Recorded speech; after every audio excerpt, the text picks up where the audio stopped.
പ്രിയമുള്ളവരെ, ശശിധരൻസ് വ്ലോഗിലേക്ക് സ്വാഗതം. ഇന്ന് പതിവിൽ നിന്ന് വ്യത്യസ്തമായി ഏതാനും കുടുംബകാര്യങ്ങളാണ് ഞാൻ ഇന്നത്തെ വീഡിയോയിൽ പറയുന്നത്. അപ്പോൾ പെട്ടെന്ന് എനിക്ക് തോന്നിയൊരു ആശയമാണ്. ഞാൻ ഇതിൻ്റെ ടെറസിൻ്റെ മേലെ ഇന്നലെ കുറേ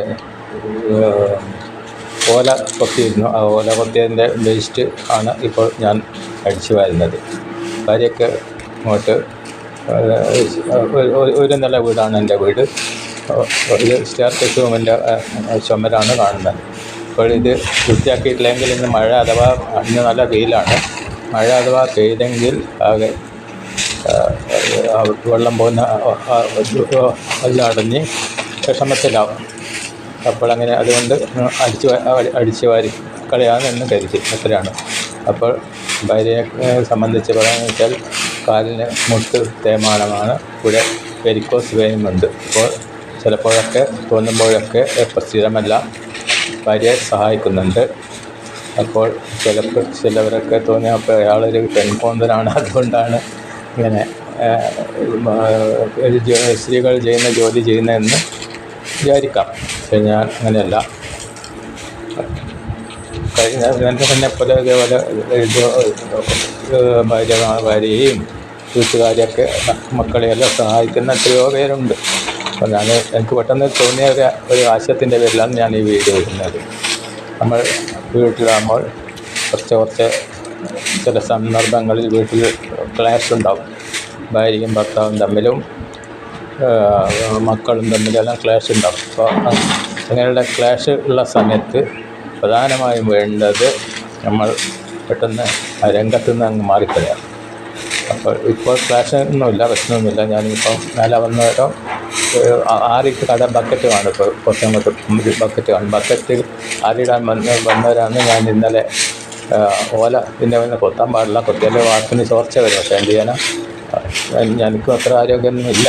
അപ്പോൾ ഞാൻ കൊത്തിയ ഓലയുടെ വേസ്റ്റാണ് ഞാനിപ്പോൾ അടിച്ചിട്ട് ഒരു സൈഡിലേക്ക് മാറ്റുന്നത്. എന്നാൽ മഴ പെയ്താൽ വലിയ പ്രശ്നം വരില്ല.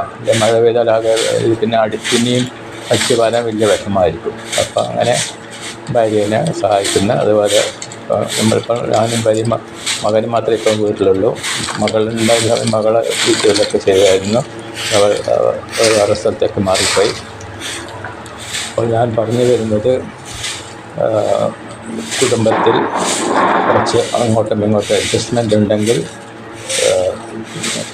അതേപോലെ ഭാര്യ പറയുന്ന ഭർത്താവും ഭർത്താവ് പറയുന്ന ഭാര്യയും മനസ്സിലാക്കിയാൽ, അതേപോലെ മക്കൾ അച്ഛനമ്മമാർ പറയുന്ന മക്കൾ മനസ്സിലാക്കണം, മക്കൾ പറയുന്ന അച്ഛനമ്മമാരും മനസ്സിലാക്കണം. അങ്ങനെ മനസ്സിലാക്കിയാൽ ജീവിതം വലിയ കെട്ടുമുട്ടും കൂടാതെ മുന്നോട്ട് പോകാമെന്നാണ് ഇത്രയും കാലത്തെ അനുഭവത്തിൽ നിന്ന് ഞാൻ മനസ്സിലാക്കിയത്. നമ്മൾ പറയുന്നത് ചിലപ്പം കുറച്ചെടുത്ത് പറഞ്ഞാൽ ചിലപ്പം ഭാര്യ 2 ദിവസം മിണ്ടിയെന്ന് വരില്ല. അപ്പോൾ അത് പെട്ടെന്ന് മനസ്സിലാവില്ല. എൻ്റെ മനസ്സിൽ വെറും നല്ലത് മാത്രമേ ഉള്ളൂ. പക്ഷേ അത് ചിലപ്പോൾ ഭാര്യയ്ക്ക് മനസ്സിലാകണമെന്നില്ല. അതുപോലെ തന്നെ ചിലപ്പോൾ ഭാര്യ പറയുന്നത് എനിക്കും മനസ്സിലാകില്ല. അങ്ങനെയുള്ള ഒരു ഇത് വരും. അങ്ങനെയാണ്. അതുപോലെ തന്നെയാണ് മക്കളെ കേസും. മക്കളെ കാരണമാണ് അധികവും പ്രശ്നങ്ങൾ വരുന്നത്. അപ്പോൾ അങ്ങനെയാണ് ഇന്നത്തെ കാലത്ത്. ഒരു 10ാം ക്ലാസ് പാസ്സായി പോയാൽ പിന്നെ മക്കളെ ആണായാലും പെണ്ണായാലും ജോലിയൊന്നും എടുക്കാൻ പാടില്ല എന്നൊരു അലിഖിത നിയമമുണ്ടെന്ന് തോന്നിപ്പോകും. ഇപ്പോൾ പഴയ കാഴ്ചയൊന്നും കാണുന്നില്ല, എന്നാലും ഉണ്ട്. എല്ലാവരും അങ്ങനെയല്ല. എല്ലാവരും അച്ഛനമ്മമാരെ സഹായിക്കുന്ന ആൺമക്കളുമുണ്ട് പെൺമക്കളുമുണ്ട്. ഇത്രയേ ഉള്ളൂ. ഇപ്പോൾ ഞാനിപ്പോൾ എൻ്റെ പേരക്കുട്ടീനെ ആണ് ഞാൻ എൻ്റെ ക്യാമറ പിടിപ്പിച്ചിട്ടുള്ളത്, മൊബൈൽ ക്യാമറ പിടിപ്പിച്ചിട്ടുള്ളത്. അവനങ്ങ് താഴെ വീഴുന്ന പേടിയുണ്ട്. അതുകൊണ്ടാണ് ഞാനിങ്ങനെ ഇടയ്ക്കിടയ്ക്ക് ഡയറക്ഷൻ കൊടുക്കുന്നത്. അപ്പം താഴെ വീണാൽ എൻ്റെ വീഡിയോ എല്ലാം പോകും. അപ്പോൾ കാരണം ഇതിൻ്റെ മേലെ കാഴ്ചയാണ്. അപ്പോൾ ഞാൻ ഇങ്ങനെ വീഡിയോ ഇവിടെ ഏകദേശം തീരാനായി. ശശിധരൻസ് വ്ലോഗിൻ്റെ ഈ ഒരു വീഡിയോ, ചെറിയ വീഡിയോ, പെട്ടെന്ന് തോന്നിയ ഒരാശയത്തിൻ്റെ മേൽ എടുത്ത വീഡിയോയാണ്. അത് മുൻകൂട്ടി നിശ്ചയിച്ചല്ല. ഒരു ദിവസം ഇതേപോലെ രാവിലെ ഉറങ്ങിയിരിക്കുമ്പോൾ വിചാരിക്കാത്ത കാര്യങ്ങളാണ് നടക്കുന്നത്. അത്രയും പറഞ്ഞുകൊണ്ട് ശശിധരൻസ് വ്ലോഗിൻ്റെ ഈ ചെറിയ വീഡിയോ അവസാനിപ്പിക്കുന്നത്. നിങ്ങൾക്ക് ഇഷ്ടപ്പെടുകയാണെങ്കിൽ നിങ്ങൾ എന്നെ സപ്പോർട്ട് ചെയ്യണമെന്ന് അപേക്ഷിക്കുന്നു.